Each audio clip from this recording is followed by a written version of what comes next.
자신감이 많이 떨어지는 사람들은 다양한 부적응 양상을 낳아요. 그거는 상당한 준증이라고 봐요. 누군가의 도움 또는 이런 것들이 속에 스며들어야 탈피할 수가 있어요. 안녕하세요. 지식인사이드 구독자 여러분, 이렇게 만나 뵙게 돼서 반갑습니다. 가톨릭대학교에서 한 30년 재직하다 퇴직을 하고 현재는 명예교수로 있습니다. 그 전부터 했으니까 한 40년은 한 거예요.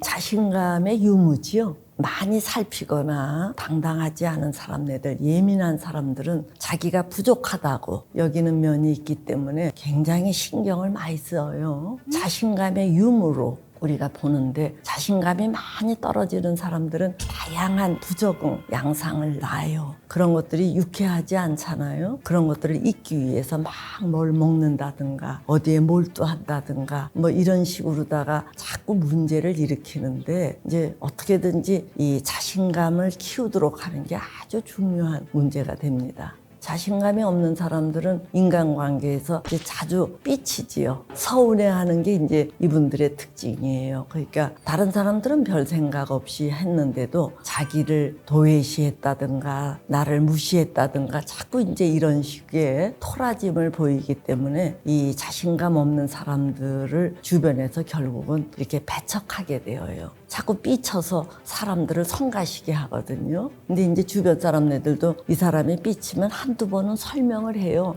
아, 그게 아니고 이러이러해서 그래 하고 설명을 해주는데, 그것도 한두 번이지 번번이 그러면 사실 피곤하거든요. 자칫 인간관계에서 소외되거나 불이익을 당할 우려가 아주 많아요.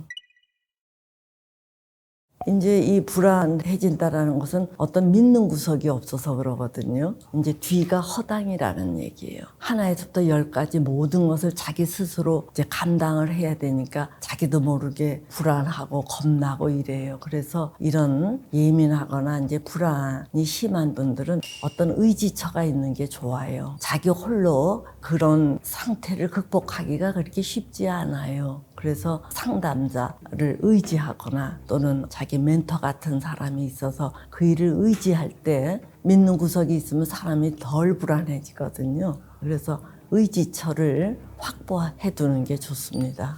우리가 속에서 올라오는 불안을 다스린다는 게 여간 어려운 게 아니거든요. 일단 물리적으로 누군가에게 기대는 게 좋지요. 그래서 주기적으로 만나서 조언을 얻는다든가 지지를 받는, 이렇게 외부적으로 도움을 받으면은 내적으로도 불안이 조금 작아지면서 뭔가 이렇게 따뜻함이 차올라오면은 사람이 아무래도 안정이 되고 너그러워지고, 그래서 덜 소심하게 되죠. 이제 예민해지는 이유가 수백 가지가 있을 수 있거든요. 뭐 때문에 예민해지는지 주변에서는 오리무중이죠. 왜 저러지? 하고 불편해하는데, 다른 사람들이 나를 불편해하면은 그 사람으로서도 썩 좋지 않잖아요. 그러니까 예민해지는 사람들은 아, 오늘 내가 왠지 신경이 예민해지네, 그 자체를 표현해 주는 게 좋아요. 그러면은 내가 오늘 기분이 다운되네 또는 조금 힘이 듭니다, 이런 식으로 표현을 해 주는 것으로서 어떤 스트레스가 절반은 풀려요. 또 주변에서도 아, 저 사람이 오늘 조금 기분이 그렇구나 하고 담백하게 그걸 받아들이지, 그런 표현을 안 해주면은 왜 저러지? 나에 대해서 서운해서 그런가? 뭔가 기분 나쁜가 하고 막 머리들을 굴리고 살피거든요. 그러니까 그 자체가 굉장히 피곤하니까 예민해지는 사람들은 얼른 아, 내가 오늘은 상태가 안 좋네요, 이런 식으로 얼른 보고를 해주면은 자기 어떤 스트레스도 반은 풀리고 주변 사람들도 긴장하지 않으니까 서로 사는 방법이라는 얘기예요. 무기력 같은 것들이 이미 찾아온 거는 상당히 힘이 딸린다는 얘기거든요. 그거는 상당한 준증이라고 봐요. 그러니까 그럴 때는 측근 사람들의 도움을 받아서 자그만한 거라도 자꾸 성취감, 만족감 이런 것들을 맛보는 그 과정이 필요합니다. 무기력이라는 것은 이제 흥미, 관심 이런 것들이 떨어지는 건데, 특히 현대 사회는 경쟁이 과열되다시피 하는데 무기력해서 뒤로 자꾸 처지면은 갭이 많이 벌어진다는 얘기예요. 그러니까 그 무기력의 상태가 며칠씩 지속되는 것은 아주 좋지 않습니다.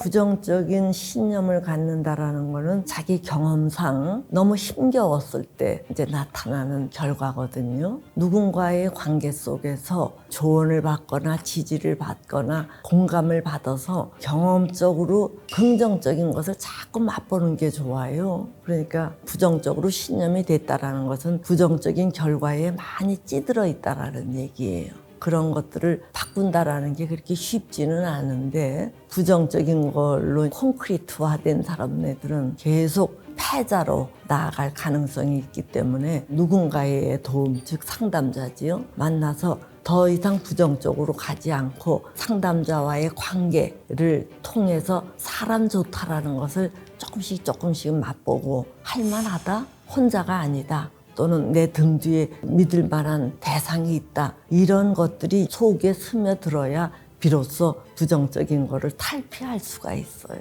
많은 사람들이 이제 상담에 오셔서 막 분석도 받고 지지도 받고 공감도 받고 이러잖아요. 이제 이런 것들은 다 표면에 나타나는 현상들이고 더 본질적인 거는 누군가가 나를 돕고 있다. 나를 이해하고 있다. 또 나를 긍정적으로 여겨준다. 이런 관계 체험이에요. 실질적으로 누군가와의 관계 속에서 기분 좋음, 든든함, 지지받음 이런 것들을 경험해야 이제 그런 것들을 탈피하는 거지. 그런 거 없이 테크닉이라든가 이런 거 갖고 할 경우에는 아주 피상적 수준의 변화. 그러다가 도로 제자리로 가거든요. 우리에게 자신감이라는 거는 우리가 살아가는 데 굉장히 중요한 거거든요. 근데 이 자신감을 어떻게 키우느냐, 이거는요, 우리가 잘 살펴보셔야 돼요. 자신감이라는 게 뭐예요? 한자어를 뜻풀이를 하면은 자기를 믿는 마음이잖아요. 이때 나라는 거를 뭐가 대표하느냐는 얘기예요. 그래서 우리는 나를 대표하는 게 그때그때의 기분이나 그때그때의 생각이 나를 대표한다고 우리가 보거든요. 근데 이제 내 기분이나 내 의견을 그때그때 내놓을 수 있는 사람들은 이게 자신 있는 사람이에요. 근데 내 기분이 적합하지 않지, 또는 이런 내 의견이 웃기는 거지 하고 자기 생각이나 자기 감정에 대해서 신뢰를 하지 못하면은 그거를 스스럼 없이 내놓을 수가 없어요. 그거는 내가 내놔야 옆 사람이 아, 네가 그랬니? 아, 알았어. 아, 그렇게도 생각할 수 있구나. 아, 참 좋다. 이렇게 승인을 해주는 과정에서 그게 더 견고해지고, 아, 이렇게 생각하는 게 잘하는 거구나. 아, 이런 느낌을 갖는 게 틀리지 않구나. 이런 것들을 한 번, 두 번 자꾸 이제 확인을 하게 되면은 정말 스스럼 없이 자기를 자꾸 내놓을 수가 있어요. 예민한 사람이 이제 있으면은 이쪽에서 성가시잖아요. 피곤하고. 그러면은 얼른 저 사람이 상당히 허약한 사람이구나. 이렇게 알면은 그 사람에 대해서 피곤하다, 성가시다 이러기보다는 좀 측은한 마음이 생길 수 있어요. 사실 예민한 사람들이 다 그 허약한 사람들이거든요. 그러니까 남이 나를 무시하지 않나, 나를 싫어하지 않나 이런 거에 신경 쓰는 분들이니까 상대방이 감정적으로 예민하게 나올 때 거기에 말려들기보다는 얼른 저 사람이 뭔가 약해서 저런 식으로 반응하는구나 하고 이쪽에서 얼른 알아차리면은 그것도 대수환이에요. 우리가 뭐든지 당장 이렇게 닥치면은 긴장을 하고 이게 뭐지? 좀 어려움을 느끼잖아요. 근데 사실 그 어떤 거라도 지나놓고 보면 별거 아니라는 얘기예요. 지나놓고 보면은 대단히 중요하게 보였던 것도 뭐 그냥 그닥지 않고 또 대단히 좋아 보였던 것도 뭐 그저 그래요. 우리가 그러잖아요. 여행을 가기 전 계획할 때 참 좋지 막상 가서 보면은 그렇구나 이 정도란 말이에요. 그렇듯이 어떤 어려운 일이 닥쳤을 때 얼른 이렇게 생각하시는 게 좋아요. 그래, 지금은 대단하게 보여도 다 지나가는 것들이다. 지나놓고 보면은 별거 아닌데 너무 진 빼지 말자. 이런 식으로 어려움에 처할 때일수록 모든 것들이 다 지나가고 만다. 그러니까 그게 그거지 하고 스스로에게 속삭임을 주는 식을 통해서라도 그런 거에 너무 휘둘리지 않으시기를 당부드립니다. 저는 많은 사람들을 수도 없이 상담을 하는데 이제 이분네들이 와서 선생님 저는 왜 이렇게 되었을까요? 뭐가 문제예요? 무슨 이유가 있어요? 이렇게 많이들 물어요. 그런데 이 상담자로서 보면은 사람들마다 나타나 보이는 부적응의 양상이 다 달라요. 뭐 폭식하는 사람 또는 희귀꼬머리처럼 두문불출하는 사람 또는 너무 수다를 피우는 사람, 명품에 빠지는 사람, 끊임없이 까탈을 부리는 사람 이런 등등 다양한 부적응이 있는데 이러한 것들의 뿌리를 역추적을 쭉 해들어가 보면은 자기가 생존하는데 아주 쾌적한 조건들이 안 갖춰진 거에 대한 불만 그런 것들이 있어요. 내가 아주 어렸을 때 부모님이 탄탄하게 가정 분위기를 안정시켜 주면은 그 속에서 찢고 까부르고 정말 쾌적하게 살 텐데 부모님이 뭐 싸운다든가 돈 벌러 나가서 아무도 없다든가 또는 뭐 이혼을 했다든가 여러 가지 여건상 쾌적하게 생존하기가 어려웠다는 얘기예요. 이런 자기가 쾌적하게 생존하기 어려운 거에 대한 불만족이 결국은 분노로 되거든요. 그래서 분노가 이제 깊숙하게 뿌리 박혀 있으면은 뭔가 원활하게 흘러가지를 않아요. 이제 우리 내담자가 선생님 저는 왜 이렇게 되었을까요? 라고 물었을 때 당신은 어렸을 때 이러이러한 열악한 조건에서 생긴 분노를 제대로 처리를 못해서 이러이러한 단계를 거쳐서 오늘날 이렇게 된 것 같다 그러면은 우리 내담자들이 이해가 됩니다. 속이 시원합니다. 눈을 반짝반짝해요. 이제 자기 이해가 수립되니까 그렇게 기분들이 좋은가 봐요. 이제 이런 것들이 상담에서의 한 단계예요. 그러면 이제 두 번째 단계 클라이언트들이 자기 이해가 수립되면 일단 기뻐해요. 그러고 나서는 또다시 묻는 거예요. 선생님 그러면은 지금 내가 갖고 있는 이러이러한 문제에서 어떻게 하면 벗어날 수 있을까요? 이거를 반드시 묻지요. 그러면 저는 그래 네가 이런 부적응에서 벗어나려면은 일단 자신감을 갖고 거기에서 탈피를 해야 되는데 이 자신감을 갖는 기본 스텝이 뭐냐 하면은 표현을 하는 거다.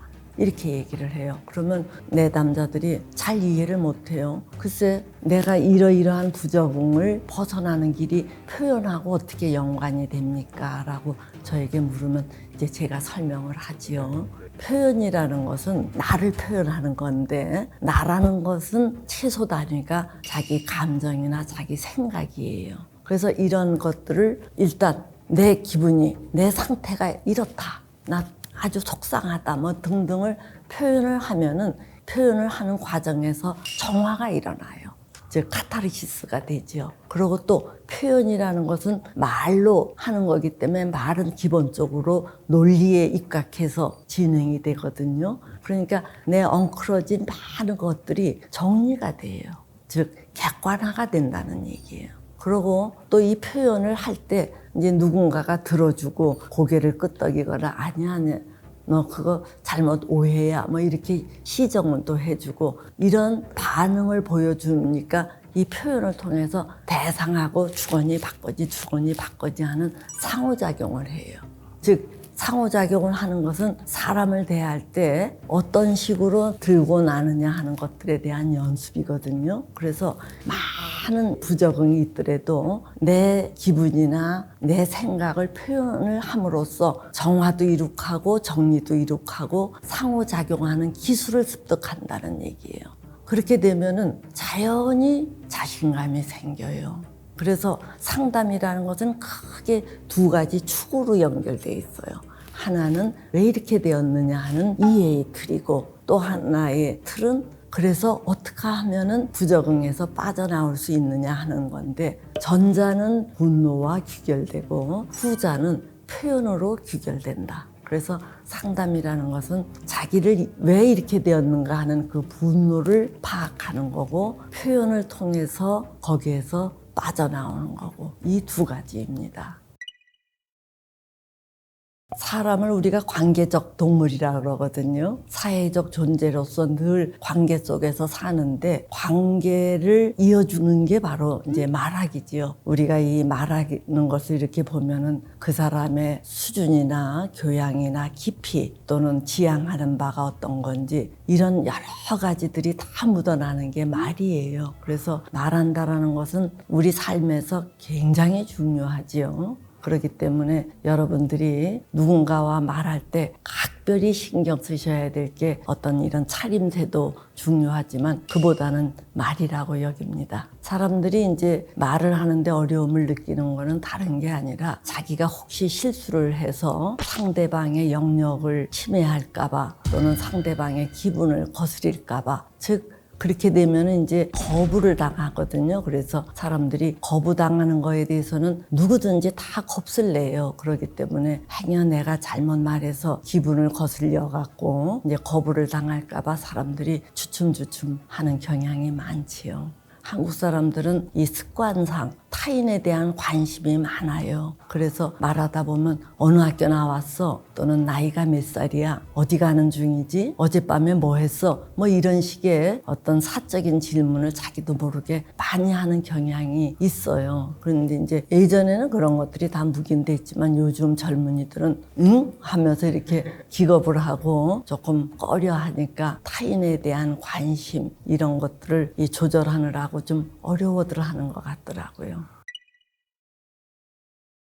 뭐 눈치를 많이 보거나 소심한 사람들에게 특별한 기술이 있다기보다 자꾸 이렇게 사람을 어려워해서 그렇거든요. 이제 상대방을 잘 믿지 못한다든가 과거 경험상 불이익을 당했다든가 하면은 사람을 경계하고 자꾸 이렇게 소심해지려고 해요. 근데 이제 이런 분들은 다른 어떤 왕도가 있는 게 아니라 자꾸 사람 속으로 파고 들어가서 사람 속에서 자꾸 부대끼면서 지내는 게 제일 좋아요. 좀 그게 어렵더라도 사람 속에서 자꾸 다루어져야 익숙해지지 자기 혼자 뭐 공부해갖고 사람 속으로 간다든가 어떤 특별한 기술을 익혀갖고 이제 간다든가 하는 거는 효과적이지 않더라고요. 자꾸 사람 속으로 파고들어라. 사람 속에서 파고들면서 거기에서 어울리다 보면은 대상들의 어떤 장단에 대해서 자기도 모르게 이렇게 리듬을 맞출 줄 알게 되거든요. 그래서 아웃고잉 하는 게 상당히 좋습니다. 우리가 말을 할 때 자꾸 어떤 테크닉이라든가 뭐 기술, 기교 이런 것들을 많은 분들이 원하는데 저는 이제 그런 것들보다는 남의 말을 끝까지 듣는 게 이제 상대를 존중하는 태도거든요. 그것만 있으면은 별 무리는 없을 것 같아요. 많은 분들이 자기가 무슨 얘기할까 이거 궁리하느라고 다른 사람의 이야기를 끝까지 듣지를 못하거든요. 그러니까 이렇게 주파수를 못 맞춰요. 저 사람이 말하고자 하는 게 뭔가 하는 것을 끝까지 듣고 자기 이야기를